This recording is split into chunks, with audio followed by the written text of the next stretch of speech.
Mga kwento ng lagim.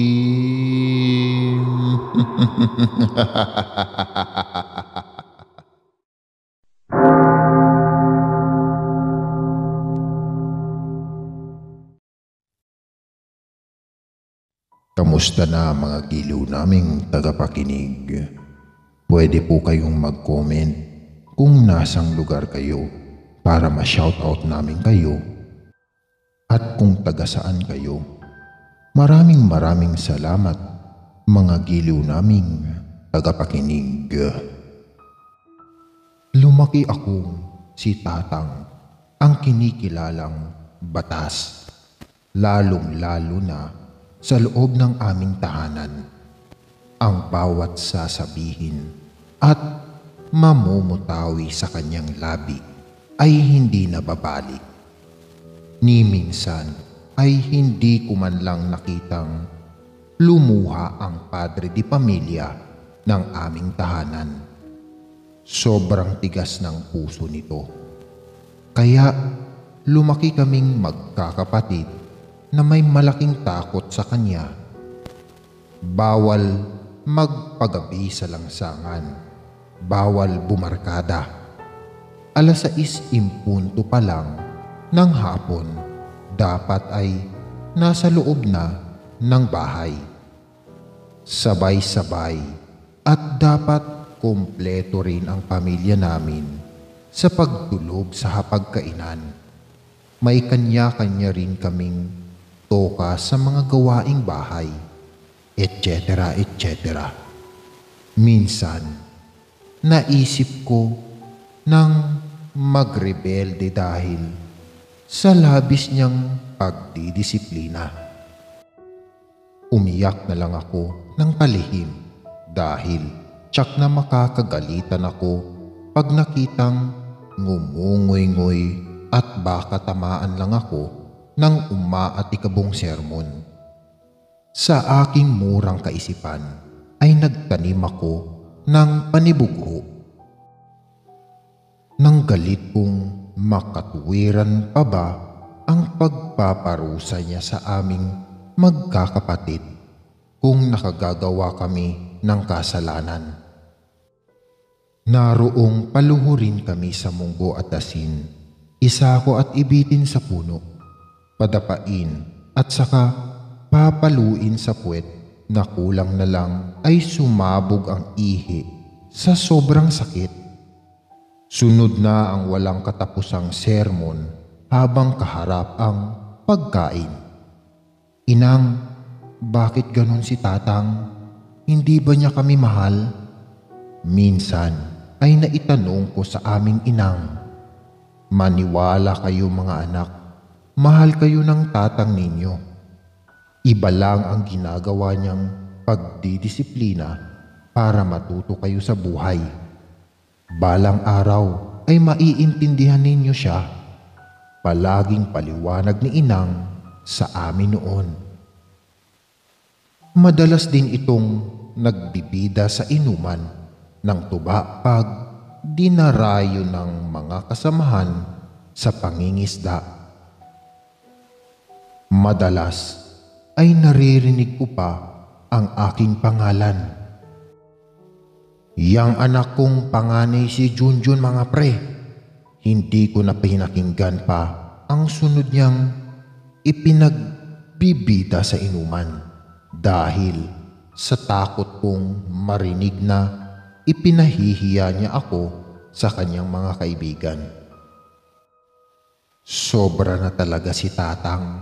Pati ako ay ginagawang pulutan sa kanilang inuman at mas nadadagdagan pa nga ang kinikimkim kong sama ng loob sa kanya. Pues ipapakita ko kay Tatang na mali siya dahil magaling ako. Makikita niya, magsisikap ako at magtatagumpay. Itinanim ko sa mura kong isipan upang balang araw ay ipamukha ko sa aking ama na mali siya ng panghuhusga agad sa akin. Kung kaya't Simula noon ay pinaghusayan ko pa ang aking pag-aaral hanggang sa sumapit ang nalalapit kong pagtatapos sa sekundarya. Subalit, napansin ko rin na palagi na lang gabing-gabi na kung umuwi ang aming ama galing sa karagatan. Minsan magdamag at inaabot pa ng kinabukasan.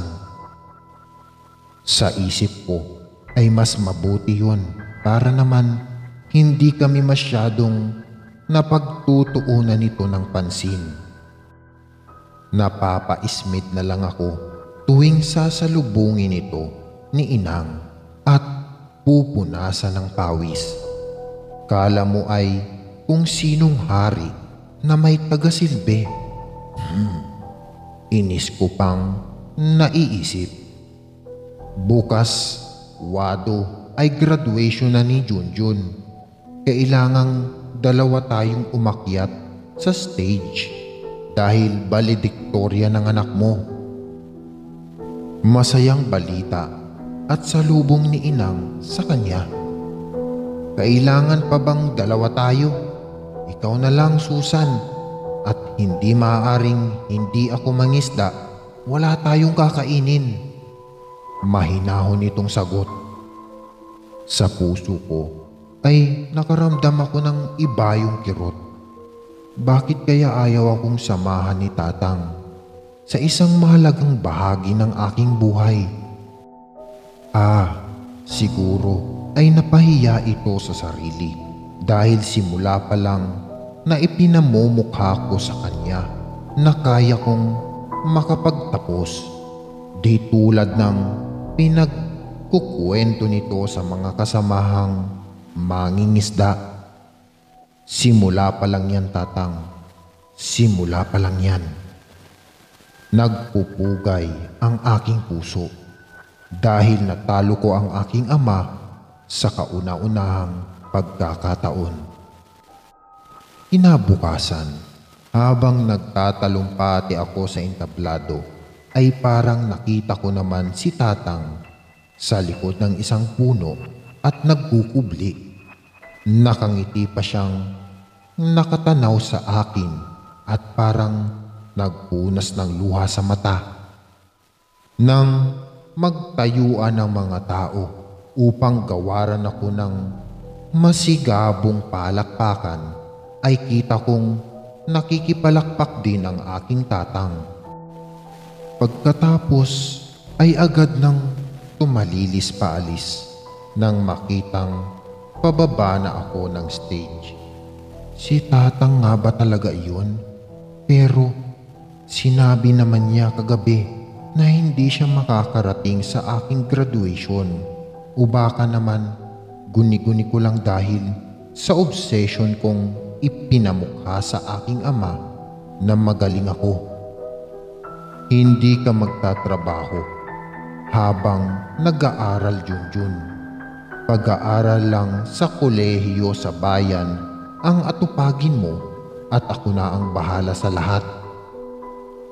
Pero Tatang, saan tayo kukuha ng pang-tuition ko? Hayaan yung nang tulungan ko kayo. Isa pa ay kaya ko pong pagsabayin ang pag-aaral at pagtatrabaho. Huwag naman ho kayong hambog. Mulat po ako sa katotohanang mahirap lang tayo. Aminin nyo rin minsan na hindi nyo rin kaya. Babaan nyo naman ang pride ninyo, Tatang. Sa kauna-unahang pagkakataon ay nagawa kong sumagot sa aking ama. Isang malakas na suntok ang pinadapo niya sa aking mukha ng aking ikinagulat. Wala kang karapatang pagsalitaan ako ng ganyan. Ako ang masusunod sa pamamahay na ito habang pinapakain pa kita. Pag-aaral lang ang atupagin mo, tapos ang usapan natin. Mariing wika nito sa aking sabay alis ng bahay. Umiiyak naman si inang na dinaluhan ako. Inang, Wala ho akong masamang ibig sabihin. Gusto ko lang pong tulungan kayo ni Tatang. Palagi na lang ako ang mali. Humihikbi kung paliwanag. Alam ko anak, alam ko, pero hayaan mo na ang tatang mo sa gusto niya ha? Ani ni Inang. Ang yabang mo talaga Tatang. Aber, tignan ko nga ang hambog mo kung talagang kaya mo akong mapag-aral sa kolehiyo. Muling tumanim sa aking isipan, ngunit muli ay hindi ko isinatinig. Gaya ng sinabi ni Tatang, nag-aral nga ako sa bayan at tuwing weekend lang kong umuwi sa aming tahanan. Alam kong hirap na itong pag-aralin ako. Nakikita ng dalawang mata ko. Kailan kaya ito susuko at aamin sa sarili na hindi na niya kaya? Kahit tagal naman, malaki rin ang ibinagsak ng dati nitong matikas na katawan at madalas na itong dalahitin ng ubo. Isang gabi ay nakita ko itong nasa dalampasigan at minamasdan ng nagkukuti-kutitap na mga ilaw sa laot, waring nag-iisip ng malalim. Mamaya-maya pa ay nilapitan ito ni Inang. Wado, "Ko, ikaw na matanda ka. Halina sa loob.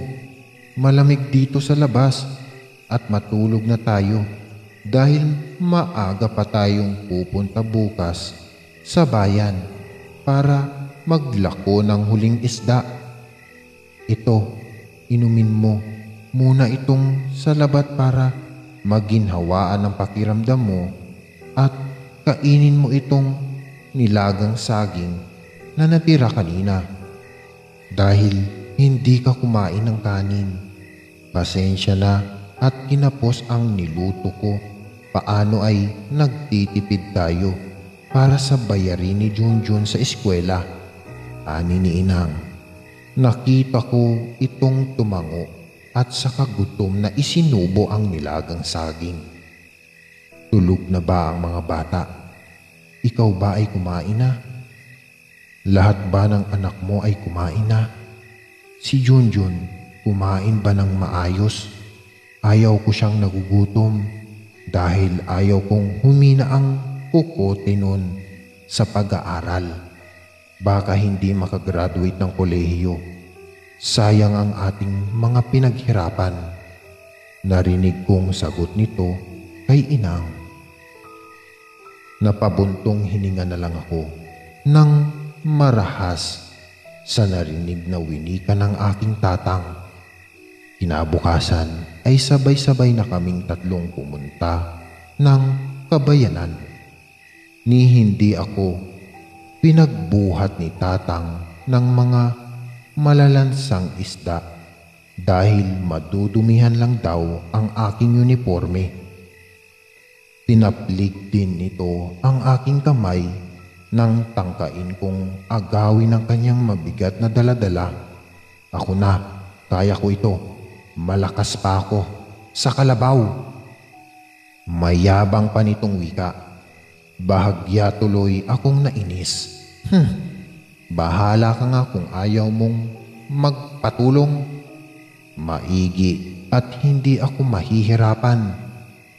Sa isip-isip ko na lamang, pero hindi ko naman isinatinig. Inihatid pa nila ako sa harap ng pinapasukan kong unibersidad habang dala-dala pa ang mga huling isda. "Uy Junjun, airmats mo?" tanong ng aking mga eskwela. Sasagot sana ako ng oo, pero inunahan ako ni Tatang. Hindi, katiwala lang kami ng kanilang mga bangka sa pamamalakaya. Sabay alis na nila. Naiwan akong nagtataka kung bakit iyon ang sinabi nito sa aking mga kaklase. Sa loob ng aking puso ay parang nakaramdam ako ng awa sa aking magulang sa kauna-unahang pagkakataon. Sa wakas, pagkalipas ng maraming taong pagsusunog ng kilay, ay nakamit ko na rin ang tagumpay, pero hindi na naman muling sumama si tatang sa entablado.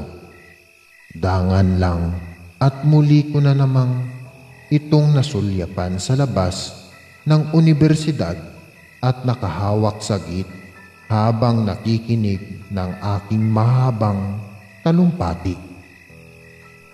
Ngayon ay sigurado na akong si tatang iyon. Pero ano ang dahilan at ayaw niya akong samahan sa aking pagtatapos? Ni ayaw niya akong lapitan upang batiin man lang. Dapat nga ay yabangan niya ako at sabihin sa aking, "Nakita mo, Junjun, na kaya kong pag-aralin ka.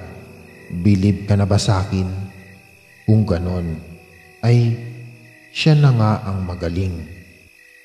Pagkaraan pa ng maraming taon, ay heto na ako at isa ng matagumpay na tao. May sasakyan, magarang bahay, negosyo at maraming pera. Pero ang aking tatang kahit kailan ay hindi tumanggap ng kahit ano buhat sa akin. Katwiran nito, hanggang kaya ko pa ay itataguyod ko ang mga kapatid mo. Huwag mo kaming alalahanin. Sarili mo ang intindihin mo at pagbutihin mo. Kaya ko pa silang buhayin. Malakas pa ako sa kalabaw.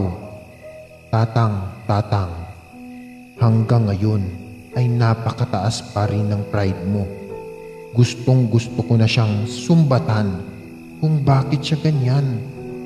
Hindi bali, darating din ang araw na iyon na titiyak ko at lahat ng sama ng loob ko, ultimo kaliit-liitan, ay sasambitin ko sa kanyang harapan.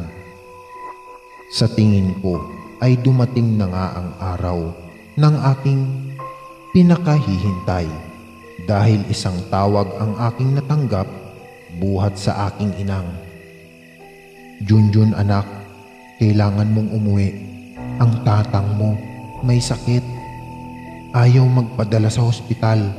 Gastos lang daw at palaging tinatawag ang pangalan mo. Magmadali kang umuwi anak." Umiiyak nitong pagbabalita sa akin. Ha? Tinamaan din pala ng sakit at kahinaan ng pinakamalakas at mayabang na kalabaw? Hindi ko maiwasang maisantinig habang kausap si inang sa telepono. "Anong klase kang anak upang pagsalitaan mo ng ganyan ang ama mong nagpakahirap para maabot mo ang lahat ng kaginhawaan mong tinatamasa ngayon?" Narinig kong sumbat ng aking inang sa kabilang linya. "Inang, pasensya na po. Hindi po ganon. Ang sa akin lang." Pinagbagsakan at pinatayan na agad ako ng telepono ng aking inang. Ni hindi man lang nito ako pinagpaliwanag. Dahil sa nangyari ay napilitan na nga akong agad magbiyahe pabalik sa aming probinsya.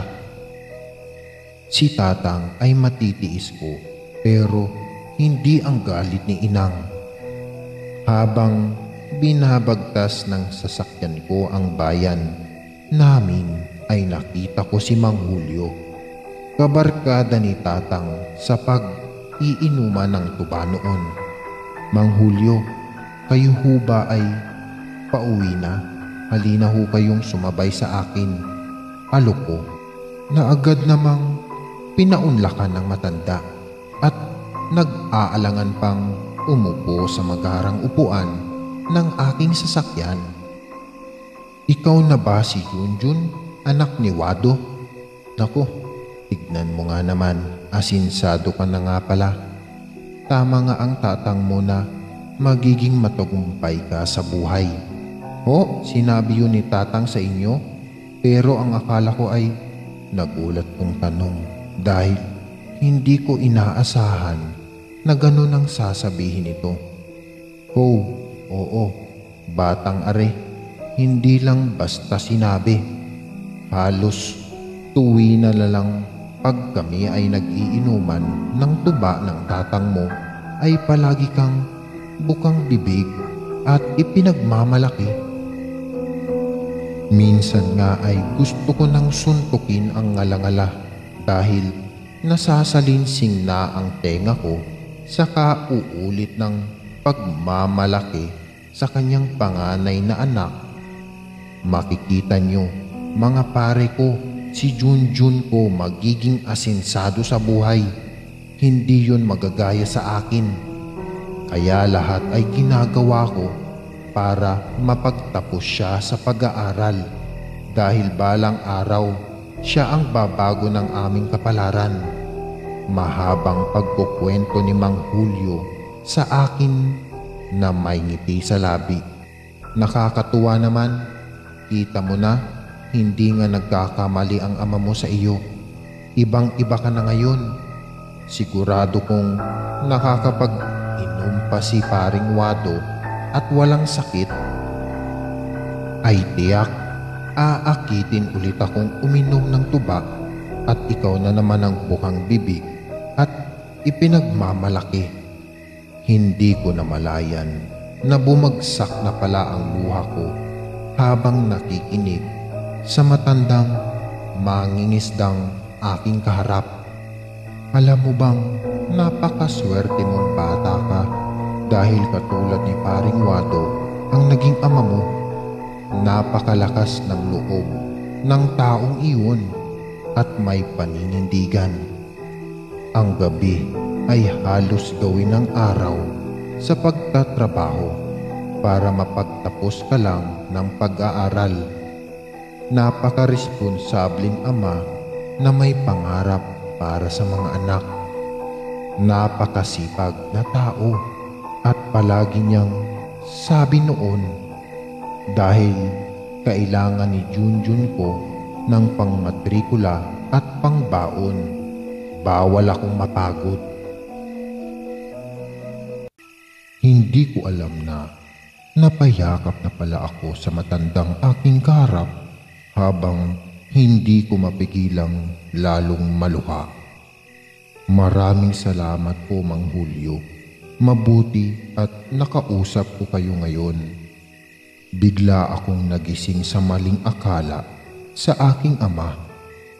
Maling-mali pala ako, ani ko habang nagpupunas ng luha. Kayong mga bagong sibol talaga. Marami pang mga bagay na napakababaw ng pananaw sa buhay. Manhid sa mga nangyayari sa kapaligiran. Mahal ka ng iyong ama kung alam mo lang. Kunyari lang siyang matigas pero pagbubuksan mo ang laman ng puso, daig pa ang mamon sa lambot pagdating sa kanyang pamilya. Maswerte ka bata at naging anak ka niya. Akbay at tapik nito sa aking balikat.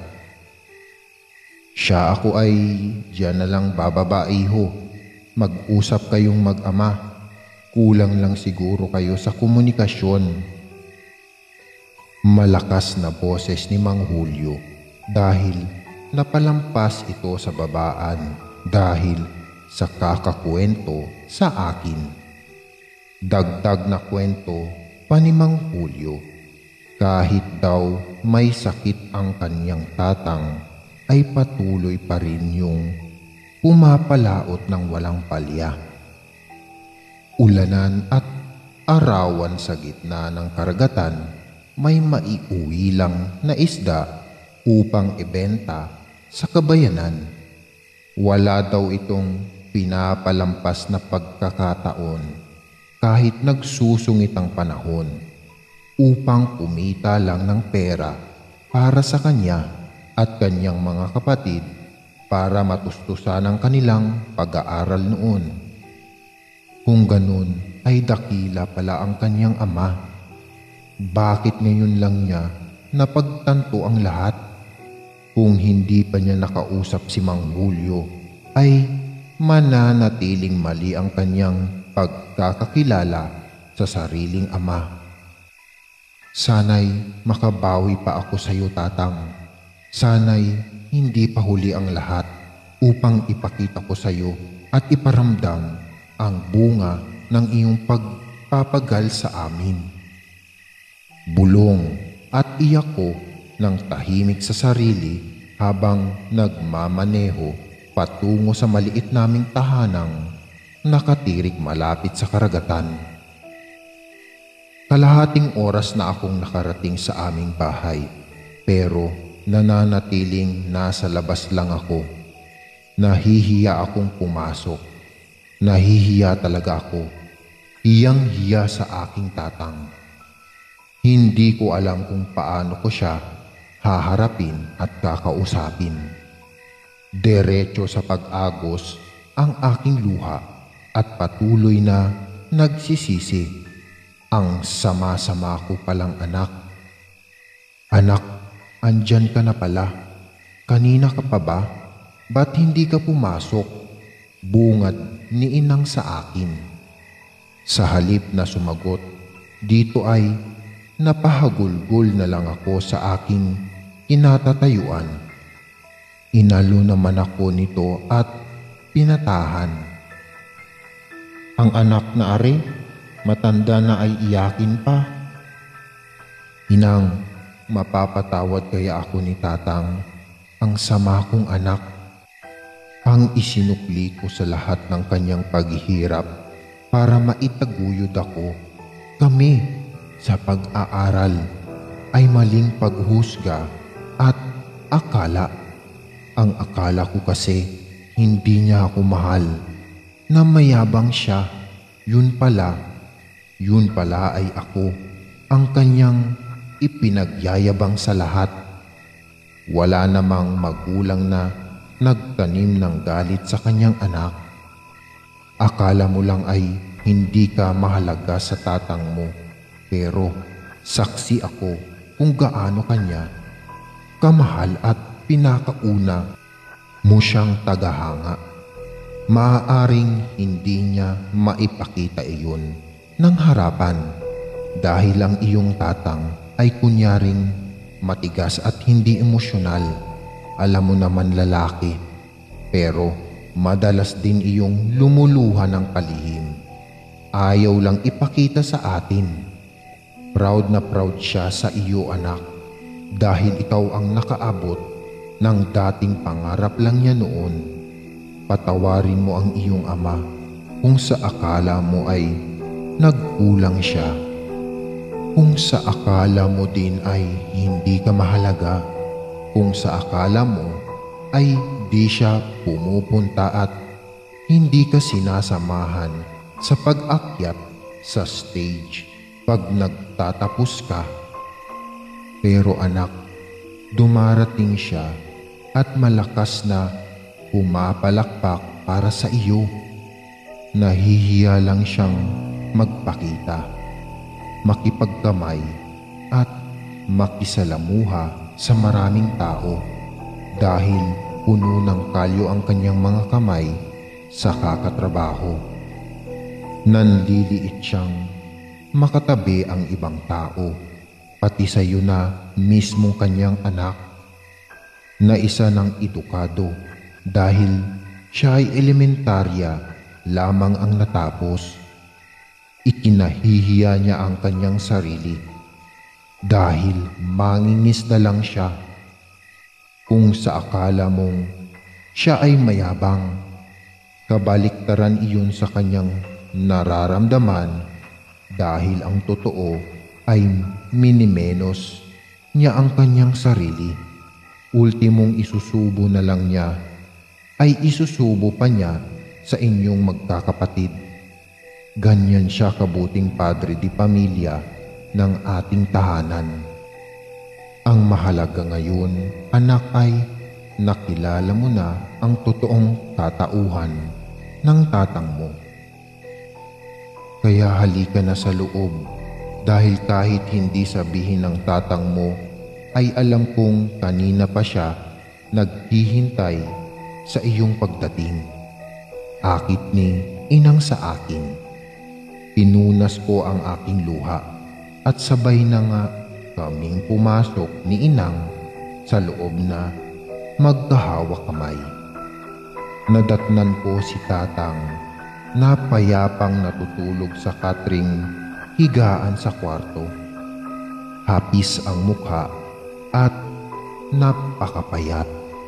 Dala marahil ng mabigat ng pagtatrabaho sa dagat. Lumapit ako sa kanyang tabi at naupo sa kanyang gilid. Muli akong napaiyak nang makita nga ang kanyang mga kamay na nagsusugat at nangangapal sa kalyo. Maitim at matutuyong balat, dulot marahil ng matinding sikat ng araw sa gitna ng karagatan. Marahan kong hinawakan ang kanyang kamay at saka pinagmasdan. Kusa namang tumulo ang luha ko kahit anong pagpipigil ko. Dala ng labis na emosyon at awa ay nahalkan ko iyong habang nag-uunahang pumapatak ang aking luha. Lalaki ako pero kahit na sinong anak na lalaki man o babae ay tiyak na iiyak pag nakita ang katibayan at ebidensya ng sobrang kasipagan ng ating mga magulang, maitaguyod lang ang pamilya. Naramdaman ko na lang, nagising na pala si tatang at nakangiti sa akin ng napakaganda. Ngiting ngayon ko lang nasilayan sa kanya. Ginugulo din ito ang aking buhok. Hindi ko na napaglabanan ang aking emosyon at natuluyan akong napayakap sa kanya habang sinasambit ang mga katagang, "Patawad tatang, suntukin mo na ako kahit paulit-ulit. Payag ako dahil masama akong anak." Ngunit paulit-ulit din itong umiling, "Hindi anak, hindi ka masama. Kahit kunin ako ngayon din ng may kapal, ay ibubulong ko sa kanya na patuloy kang pagpalain at bigyan ng kasaganahan dahil naging masunurin kang anak at hindi mo binigo ang iyong ama." O tatang, mas lalo akong napahagulgol dahil sa sinabi nito. Ako ang may kasalanan ng lahat dahil ikinahihiya ko ang aking sariling ikaw lang ang tangi kong maipagmamalaki. Pasensya ka na anak dahil nagtanim ka pala ng sama ng loob sa akin nang di ko nalalaman. Nasasaktan na pala kita, wala kasi akong aral. Akala ko ay tama ang lahat ng ginagawa ko, pero maniwala ka, hangad ko lang ay makabuti para sa iyo. Ginawa ko lang ang alam kong tama para mapalaki kita ng maayos. Dagdag pa ni tatang na waring hiyang-hiya pa sa pag-amin ng totoong niluloob ng puso. Wala kang kasalanan tatang. Ako ang malaki ang pagkukulang sa iyo bilang anak. Naging sarado ang isip ko at puso. Manhid ako. Hindi ko nakita ang lahat ng iyong pagsisikap at hirap. Binulag ako ng sama ng loob. Pero tatang, hindi pa huli ang lahat. Hayaan mo akong bumawi at this time, bawal ka nang tumanggi. Ako naman ang masusunod. Napakapalad ko naman at binigyan ako ng itaas ng isang anak na katulad mo. Mas mapalad ako, Tatang, dahil katulad mo ang naging ama ko. Hindi mo dapat ikahiya ang sarili mo dahil higit pa sa may aral ang ama ko. Ipinagmamalaki kita sa buong mundo. Siya, tama na nga ang drama. Itayo mo ako, anak. Isi-celebrate natin ang araw na ito. Kaya ko pang uminom ng tuba at pag natumba mo ako ay maaari mo nang gawin ng kahit na anong naisin mo sa akin. Hala, bilis. Dali na at hindi tayo makakarami. Biro na nito na waring lumakas bigla ang pangangatawan at nang akit na mag-jamming kaming dalawa. Nagkatawanan na lang kami at magkaakbay na inalalayan ko siya papunta sa ilalim ng puno at tabing dagat. Doon namin itinuloy ang aming masasayang pag-uusap. Hindi na daw niya kailangan ng hospital. Malakas pa daw siya sa kalabaw. Ang presensya ko daw ay higit pa sa pinakamabisang gamot sa buong mundo. Simula nga noon ay naging malapit na kami ni Tatang sa isa't isa. Madalas na mapataob ako nito sa inuman ng tuba tuwing umuwi ako ng probinsya. Hindi ko rin sila mapilit na sumama sa akin sa lungsod dahil ayaw ng dalawang matanda. Mas manghihina lang daw sila doon dahil hindi sariwa ang hangin at mga pagkain. Well, may point naman talaga sila.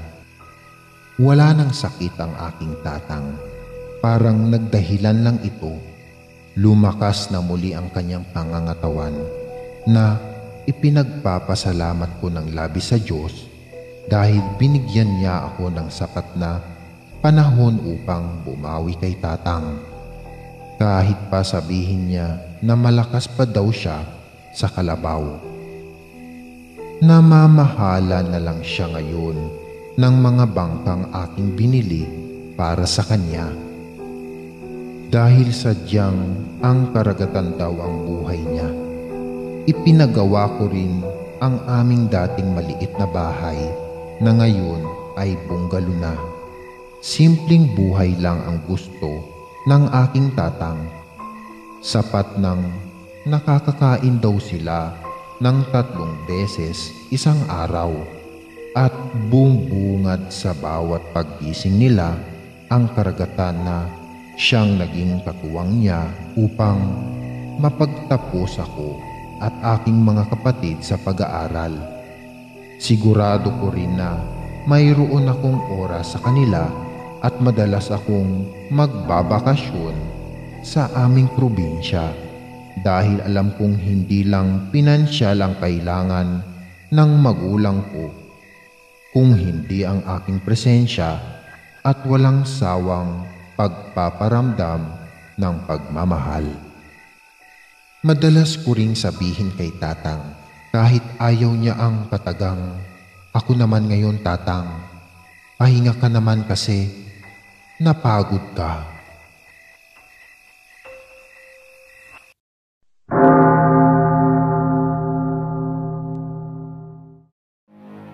Maraming salamat mga giliw naming tagapakinig. Huwag po nating kalimutan mag-subscribe at mag-like ng ating channel para sa mga kwento ng lagi.